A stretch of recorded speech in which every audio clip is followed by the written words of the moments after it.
Recalling that introduction we always make, I remind you that our intention is to deepen our understanding.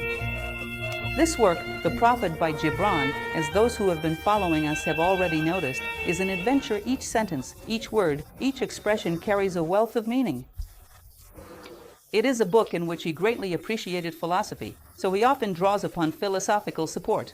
So it is a truly perfect union, which, by the way, I like to emphasize with you. It is not that Gibran simply married poetry with philosophy. Rather, poetry itself already contains philosophy within it, for otherwise, where would it draw its substance from? Poetry must have something to say and know how to say it beautifully. So, it's almost inconceivable for a great poet not to have something of a philosopher in them. Personally, I do not know of any. I have my own list. I am very fond of poetry, and I keep a list of my favorite poets. And all of them have a great deal of the philosopher within. So, he achieves this union remarkably well, offering content that is truly fascinating.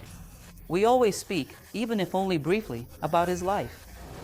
Everyone already knows a little Gibran Kahlil. In fact, his original name is Gibran Kahlil.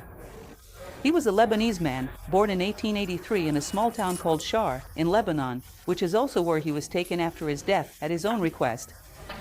He passed away at the age of 47, in the United States, in New York, still very young.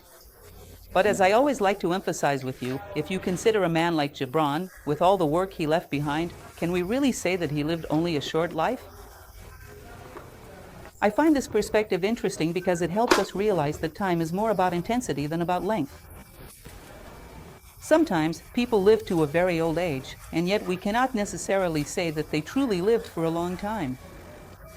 Time also has a vertical dimension, not just a horizontal one of duration. This is interesting. For me, someone who lived a lot is still alive. We've brought him back here many times. I remind you that something which greatly enriches our understanding of Kahlil Gibran is the book of letters he exchanged with Mary Haskell. I mention this because you might sometimes wonder where I am getting so much information from. If he never spoke about the prophet, in fact, he did. In this book, you witness the birth of the prophet through the dialogue between the two of them. So, many of the points I share with you here actually come from his own words. Some are interpretations. They are my own, of course, parallels with philosophy, but some things truly come from him. He expresses himself very clearly in these letters exchanged with Mary Haskell, where together they gradually build the prophet. It is a wonderful relationship. I like to say that, for me, it is one of the clearest examples of soulmates that I know of in history. In the sense that Plato conceived of soulmates. So, The Prophet is a book that has already been translated into more than 40 languages, as I mentioned to you, and for a book of poetry, that is a tremendous success. Yet there are still many people who do not know Gibran or only know him very superficially. That is why our intention is to share this work more widely and to understand it, to digest it, and to realize how much it has to offer us. I also mentioned to you the importance of always recalling a bit of the basic outline of the book. The prophet in the title is named Al-Mustafa, and he is a man who goes to the city of Orphalese. Obviously, this name does not come out of nowhere. Gibran draws inspiration from the Orphic mysteries and from Orpheus to create this Orphalese. So, Al-Mustafa, a wise man who goes to the city of Orphalese, leaves the island where he lived, in other words, a certain isolation in which he lived, in order to share his wisdom with the world. He spends 12 years in this city, and no one pays him the slightest attention. And then, after 12 years, he decides to take advantage of the fact that a ship from his homeland is coming and return home. And when people realize that we'll see, they all panic, surround him, and begin to ask him questions about everything. Each question becomes a chapter. And each person who asks a question is deeply connected to the question they pose, of course. This is the essence of the story, which I always summarize for you. It is also important for us to understand that this is a myth. In other words, The Prophet by Kahlil Gibran, like all myths, features characters who are internal, they exist within each person. I always remind you of that passage from Aristotle's Poetics, because this was something so obvious in antiquity, for us. Today, that is no longer the case. I believe Aristotle even felt a bit redundant mentioning this, because everyone knew that myths did not represent many different characters, but rather just one, the human being. And the secondary characters were psychological factors, physical factors, spiritual factors, which life projected outward because the person could not see them within themselves. Jung used to say that the same thing happens with dreams. So, myth was an allegorical creation, projecting outward what a person did not want to see within themselves. Therefore, there are not many people in this story, there is only him. At the end of a life cycle, represented by the number 12, a zodiacal cycle, he decides to gather all the centers of his consciousness, united around wisdom, around a central point, to reflect on everything he has learned in life. That is why I always mention to you that when he boards his boat to leave, he bids farewell to the city of Orphalese as if he were dying. And he announces that one day he will return, because Gaius Laelius de Bram believed in reincarnation. So he says, one day I will return. But of course, he is referring to the myth. There is an entire life, a whole cycle of existence. It is this passage that we all go through, rather quickly, isn't it? But I always like to read it, because I find it very beautiful. He turns back as he is about to step onto his boat and says, know, therefore, that I will return from silence, the greatest one. Do not forget that I will return to you, to the city of Orphalese. A little time, a moment of rest upon the wind, and another woman will give me birth. In other words, he announces the closing of one life, but not the end of his journey of evolution. He will return again. So, this is just so you understand that this is not merely my personal interpretation. This was precisely Gibran's intention, that this would be a myth, an internal dialogue from the center of wisdom that humanity has reached, which is always represented by the center, with all the many small selves that live within, gathered and harmonized around it. This is what Plato referred to as the individual, who harmonizes everything around a central point. We possess this center of wisdom, of consciousness, of maturity, and we should organize our lives around it. So today, he will speak about a topic that, as we mentioned at the beginning, seems quite ordinary and even amusing. It may seem unusual to discuss such a topic philosophically, but Gibran succeeds, and he does it well, exploring this subject with great depth and insight. About eating and drinking. It is very important for you to consider that today, when we talk about humanity, we tend to have a very materialistic focus of consciousness. So, when we think about eating and drinking, we think of the physical body being nourished. A man like Gibran would never think only on the physical level. I was even mentioning to you that sometimes, even when we want to take a more spiritual approach, our vocabulary betrays us, doesn't it? Because we say, I have a soul. But who is this I? It's the body. If your sense of identity were rooted in something more subtle, you would say, I have a body. The body is an accessory, it is not the self. So, in reality, our identity, which is very materialistic, leaves us to focus only on food and drink, to think only about that. Still life, meaning physical food and physical drink. There's even a song popular among young people, a song that was a hit some time ago. Please forgive me, I don't know much about this, nor do I know who it's by. But I remember that it said, what are you hungry for? What are you thirsty for? Because we have many kinds of hunger and many kinds of thirst. And our lack of self-knowledge sometimes makes us unaware even of what would actually satisfy that hunger and that thirst. And so we end up chasing after peripheral things that do not fulfill our true hunger and our true thirst, because of a lack of self-knowledge. So, he will delve deeply into the subtle element of human nourishment, if you consider what a human being truly is, with all the internal possibilities that he possesses, as he always does. Then, an old innkeeper said, speak to us of eating and drinking. Notice how perfect this is, an old innkeeper, a citizen, an elder. He spent his entire life nourishing the physical hunger and thirst of others. And now, as a very elderly person, it is only natural that he is reconciling things with his conscience. And suddenly, he looks back and wonders, was what I did truly good? Could I have given people more than just physical food and drink? He needs to broaden his understanding of what truly nourishes a human being. And he brings this question to Al-Mustafa. Tell us about food and drink. I have done nothing else in my life except to satisfy the hunger and thirst of the human body. What more could I have done? What other hungers and thirsts does humanity suffer from? It is basically as if you were asking this.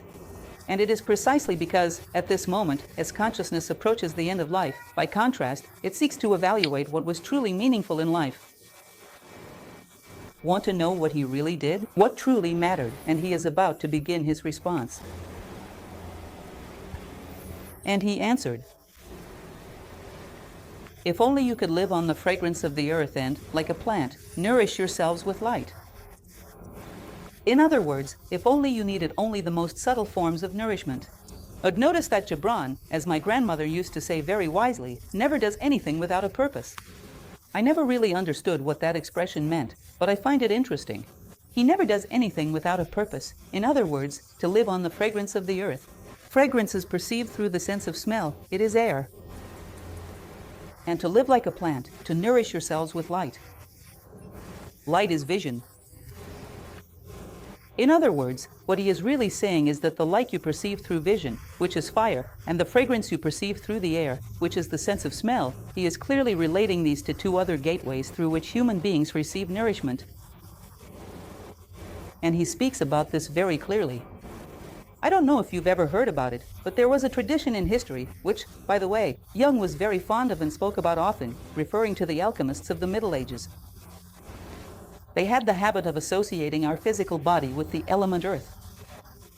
Have you ever heard of this theory, the theory of the four elements? They would say that you have an energetic body that is associated with the element water. Flowing water suggests energy, doesn't it?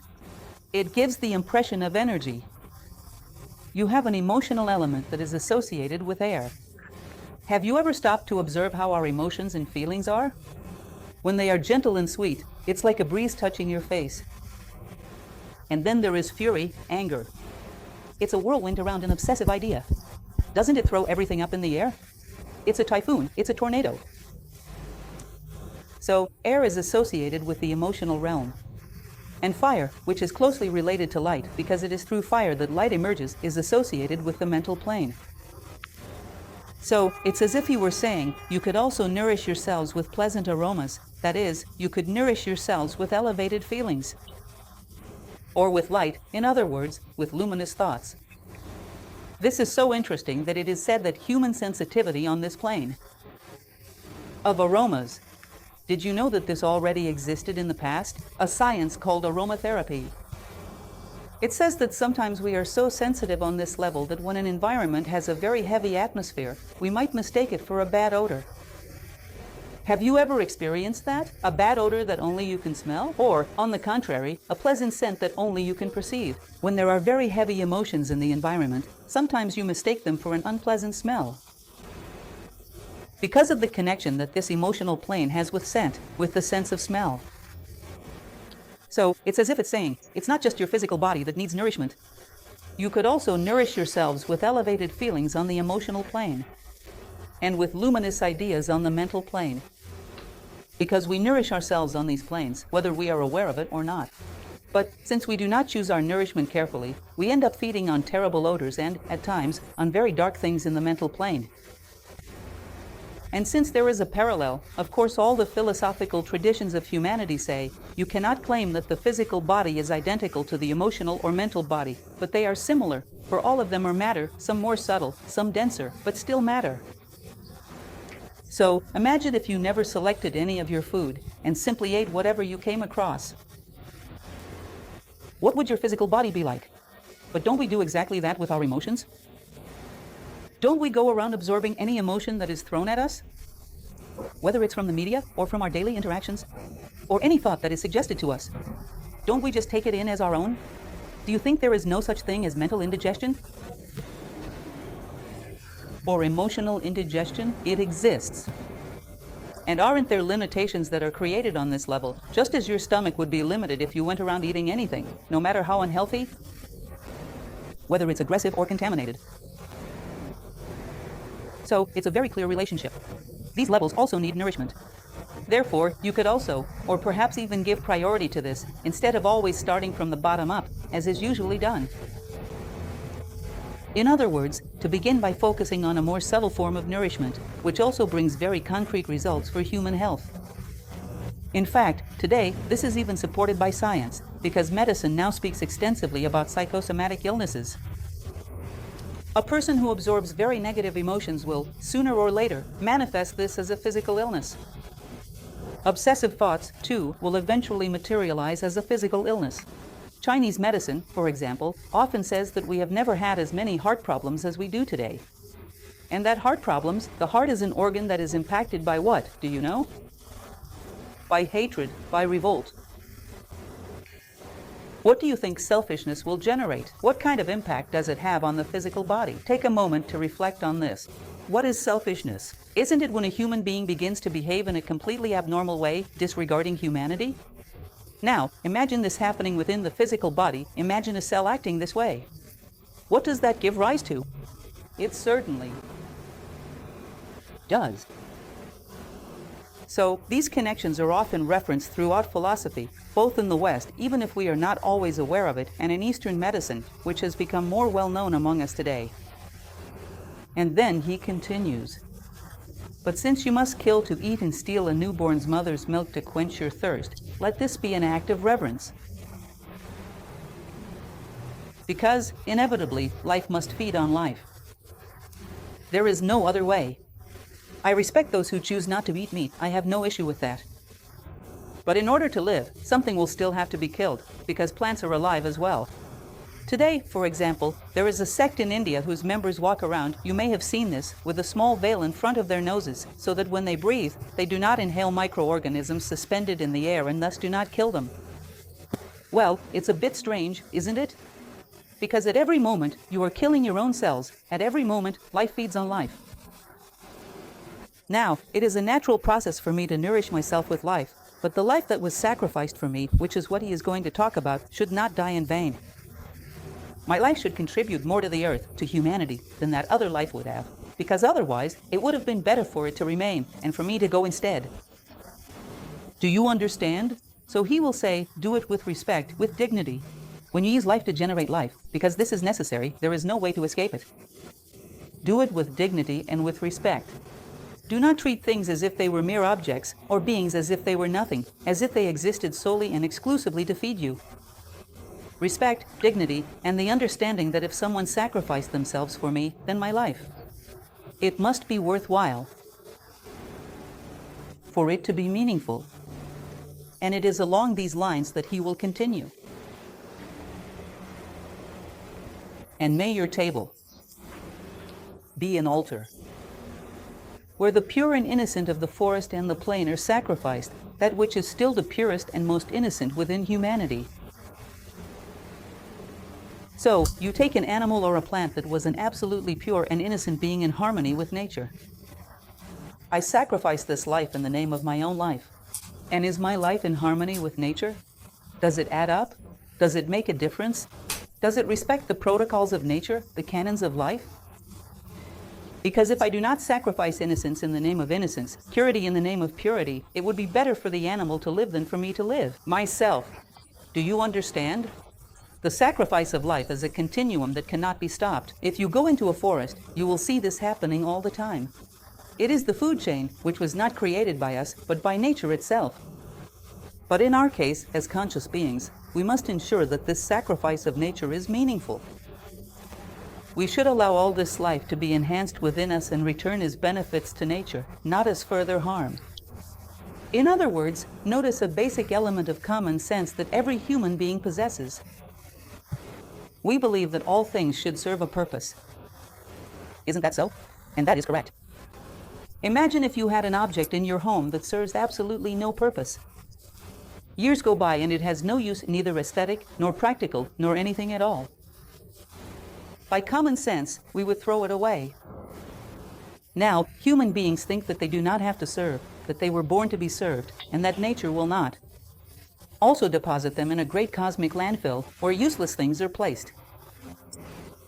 We believe that we do not have a service to offer to nature, that the investment of life made in us does not have to result in more life, in even greater quantity and of even higher quality. As if other beings were doing nothing more than their duty by feeding us.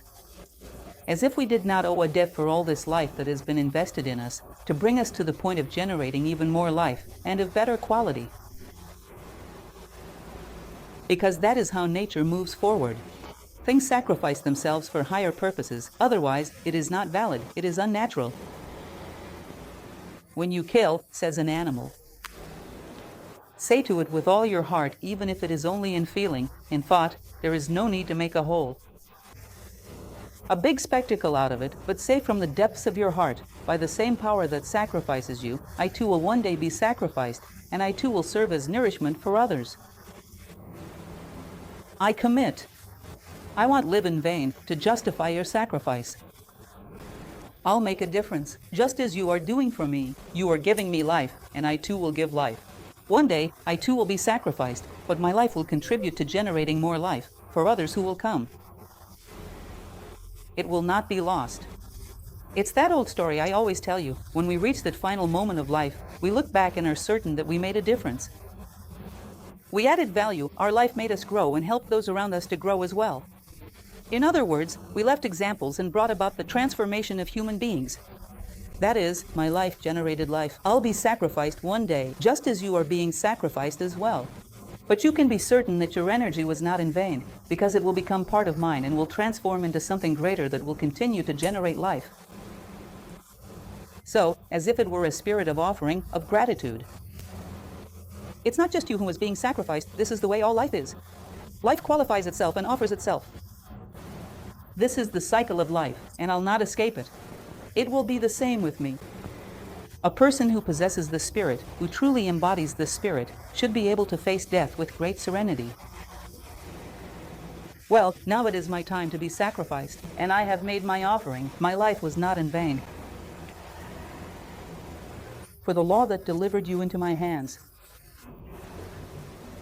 will deliver me into even more powerful hands. Your blood, my blood, will be nothing if not the sap that nourishes the tree of heaven. In other words, the life that is delivering you to me at a certain moment will also deliver me into even greater hands. The tree of life, the tree of heaven that he speaks of, I have already told you about it, remember?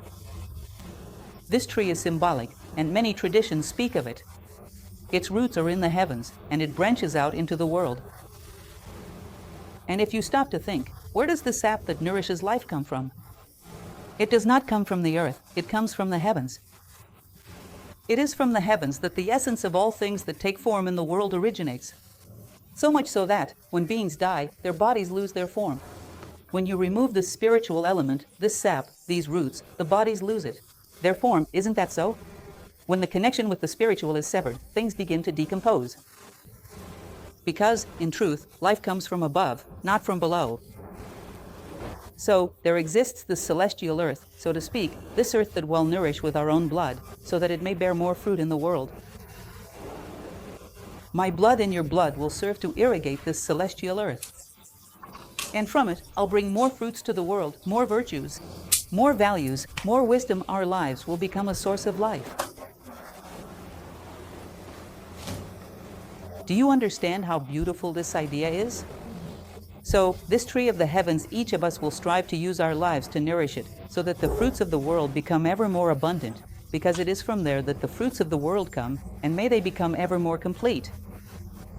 In other words, may our lives be a sacred offering, not a sacrifice in that sense. Not in the negative and decadent sense that we sometimes see in religions when they enter a period of decline, but as a sacred duty, a sacred task, to use your life to enrich the world. To use your life as a tribute to the interests of nature, and not just to your own selfish interests. In other words, not to live in vain. I nourish myself, and I nourish others. Isn't that natural? One thing complements the other. I nourish myself with something, and I also nourish other beings. I did not come here just to consume. I came here also to offer, to be a generator of life as well. And when you take a bite of an apple, say to it in your heart. In other words, anything in nature that you alter. You might say, but that's neurotic, even when biting into an apple.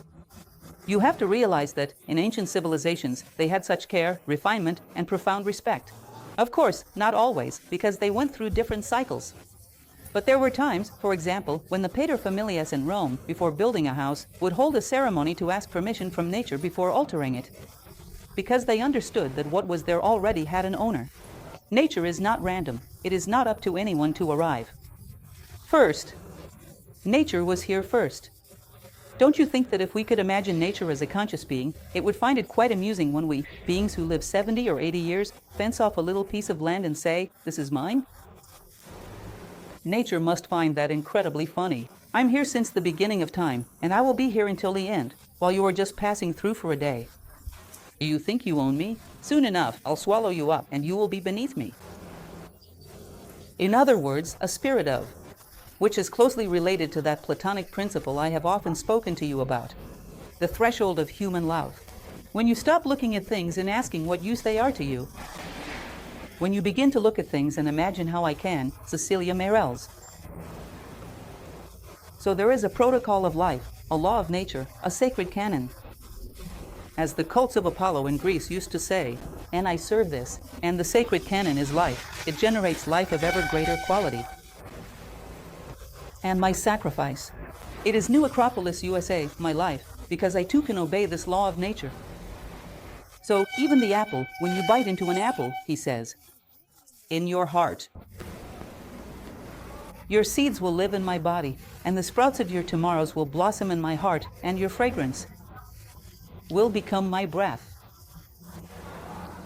Together, we will rejoice in every season.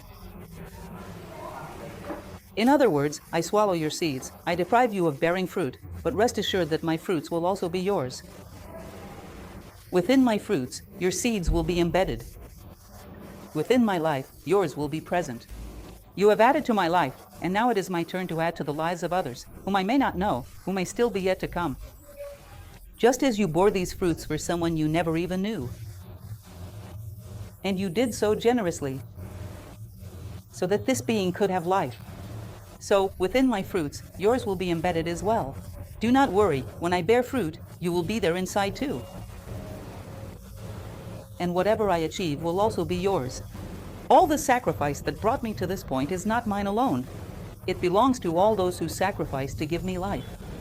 Just as I will be present in the future, with all the lives that will be born from the seeds I will leave behind, I will be in the future. And here we are, with the seeds of Gibran, with the seeds of Plato, with the seeds of so many others whom we mention, from medieval alchemy. They are here, in the fruits we are generating at this very moment. This is the truth. Life begets life. This is the protocol. And in autumn, when you gather the grapes from your vineyards for the winepress, say in your heart, that is, in the autumn of life, because we too will bear fruit, and there will come a certain moment to extract their essence, which, by the way, is exactly what Al-Mustafa is doing here. It is as if he is pressing the grapes of his own life to extract their essence, the highest learning from the life he has lived. So, when you go to harvest the grapes, say in your heart, I too am a vineyard, and my fruit will be gathered in the winepress, and like new wine, I will be kept in eternal vessels. Do you remember that movie? I find it beautiful. It's very rare to find films that have something more philosophical, something deeper. A movie called Gladiator, where, when this Roman warrior went to war, he would say, "What we do in life echoes in eternity." Do you remember that? I think that's very beautiful. What we do in life echoes in eternity. If my essence is going to nourish future lives, in all those lives yet to come, there will be something of me. Within this cycle of life, I will be eternally present, and I'm able to consider the future as my child, to feel responsible for it. This is something that, when we are too selfish and focused only on the immediate, we are unable to think about. It is one of the most complicated aspects of our historical moment. When you tell someone that the way they interact with nature, in 10 years, 20 years, 30 years, I don't know, could make life on planet Earth unviable, they say, that's a problem for those who come after me. I won't be here in 30 years. Isn't that right? In other words, are we just going to leave a scorched earth behind? Selfishness, this mediocrity of thinking only of oneself. This causes us to consider very little beyond ourselves. And we leave a trail in the world that is nothing but scorched earth. Instead of generating life, we generate death. This is the fundamental breakdown of the protocol of life. It is the imbalance that the Eastern traditions referred to as the breaking of Dharma. Instead of leaving a trail of life, we leave a trail of death. By your works, you shall be known. We could say, by your trail, you shall be known. So, in the future, those who partake of this essence, I have gathered my entire life, all my effort, to leave behind an essence. And I generously offer it as a gift to those children I will have in the future. And when they nourish themselves with it, I will be present in their joy. I will be present in that life. Our commitment to the future is just as profound as all that we have received from the past. And in the winter, when you drink, says the wine, let there be a song in your heart for every cup. And let there be in that song a thought for the days of autumn, for the vineyard, and for the winepress. In other words, this essence that so much life from the past has gifted us, when we bring it within ourselves, it is very important for you to realize that, as Gibran says, and as we have already discussed, nothing is in vain. So, when he speaks of autumn, of winter, the moment of harvest is a moment of maturity. The medieval alchemists called this the work in yellow. It is maturity. And winter is the moment of inner life, when all that has been the essence of life, you gather within yourself. You work with these essences that you have acquired. As I mentioned to you, what Al-Mustafa is doing here is savoring the essence of his life. The wine he has gathered from all the grapes that ripened from everything he planted in life. So, in truth, when he speaks of savoring this wine, he is actually talking about inner life, about maturity, and about this inner life that we gather as the fruit of life. While external life passes, inner life is ours. They are the seeds of life that we keep within ourselves. For another planting, perhaps in the future. It is the synthesis of our life. Those who do not plant and do not harvest generously extract no essence, and they leave life as thirsty as when they arrived. Do you understand? Just as thirsty in soul as when they arrive. They nourish their body but not their soul. So, the soul dies of starvation, as that same movie Gladiator said. All men die, but not all truly live. Some nearly survive. Because we did not know how to produce the fruits that would nourish our soul, much less leave a legacy to nourish the souls of the future. Nor do we feel obligated to do so. So, in truth, you will see that what he says is not about criticizing physical nourishment, nor would he waste time with that. But what he means to say is that man worries too much about nourishing only a part of himself, as if he were a stranger to his own being. It is interesting how we perceive the phenomenon of loneliness, which I have spoken to you about so often, precisely as a demonstration of this. In the person who is afraid to turn inward and find a soul that is hungry and thirsty, which he does not know how to nourish. So, he runs away from himself, turning life into a great entertainment in which he lives, constantly fleeing from his own self. Loneliness is not about being without the company of others, it is about being without the company of oneself. It is the unwillingness to confront that hungry and thirsty soul. Plato and many other philosophers will say that there is a crucial moment where the weight of the soul's appeals becomes louder than the weight of the bodhi's appeals, to such an extent that you can no longer ignore it. At that point, you must stop, listen, and seek nourishment. This moment, he says, is when a person begins to seek wisdom as a necessity for survival. He becomes a philosopher. Necessarily, the human journey is to move from ignorance toward wisdom. I believe no one has any doubt about that, right?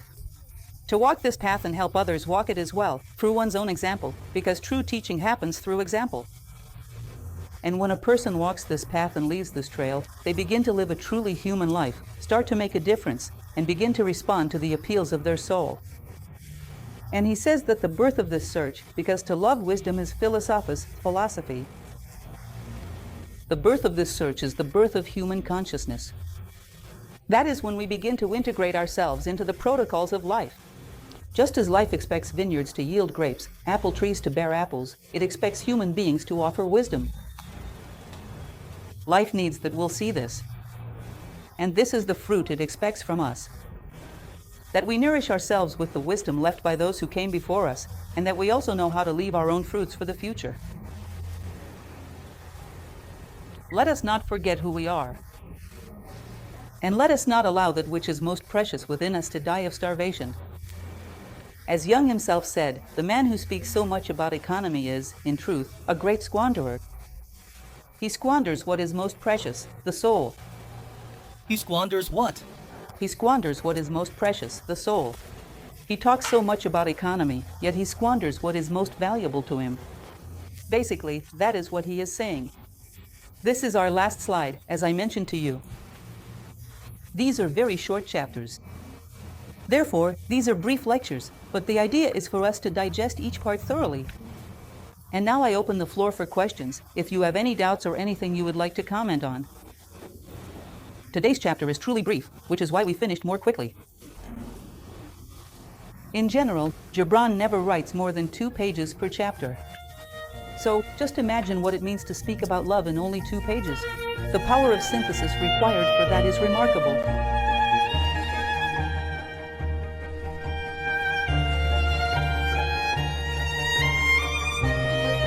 The tree of life, I've even mentioned this to you before. In fact, this young woman sitting here. She once created this tree of life for us. She's a designer, and she made it for us at Christmas. People were a bit perplexed at first, weren't they? Dia? But later, everyone understood. The tree of life has its roots in the sky and its branches on the earth. It is said that the ornaments on the Christmas tree represent the planets, the branches of life in the material world, but the roots are up above. Where do you draw the sap of life from? Is it from the material plane or from the spiritual plane? Pause and reflect on the most sacred, most vibrant moments you have experienced. Weren't they always connected to love, to justice, to kindness, to fraternity?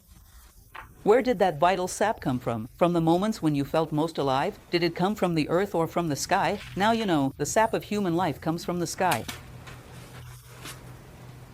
So, it is only natural that you want your life to nourish and water this earth, so that it may bear more fruit and generate more life for those who are yet to come. Thus, the tree of life is traditionally depicted as an inverted tree. The manifested universe is its many branches, and its roots are invisible to the eye, immersed in the spiritual plane. But it is from there that all the sap of true human life flows. As I mentioned to you, if you were to catalog the very best things in your life, you would realize that they come from these roots. What have we experienced that was truly the best? What has truly left a mark on our lives? What was truly fundamental? If it wasn't a moment of peace, serenity, or fraternity, then what was it? Was it love? What was it? Notice that the nourishment that truly satisfied us did not come from the earth. The nourishment that most truly satisfied our hunger and our thirst did not come from the earth. And why shouldn't we take part in generating this kind of nourishment? Why not become cultivators ourselves and also help to nurture this kind of sustenance?